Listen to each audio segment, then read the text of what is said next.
Magandang hapon, magandang tanghali sa inyong lahat.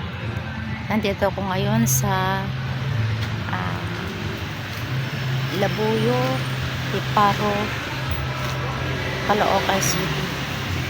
Meron kaming event dito na anniversary ng Iparo chapter. So nandito ako ngayon, magdadalaw tayo sa ating gawain. So hindi pa naman nag-i-start, mamaya pa naman. So ito muna ang aking gagawin. Mag-video muna tayo. Ayan po, ayan ang video po, ayan.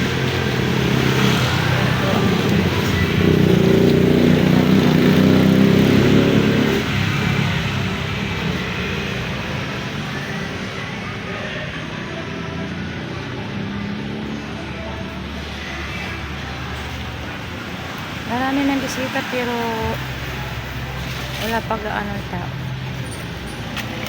Dito lang ako. Ayan po. Start pa naman mga alas 2. So dito ako kasi para hindi ano kasi malakas ang tugtog. So dito muna ako sa likod. Ayan po. Thank you so much po. Maraming salamat sa inyong lahat. Paki-like lang po. Paki-subscribe sa aking YouTube channel, Bet Paragas Vlog. Maraming salamat sa inyo lahat. God bless us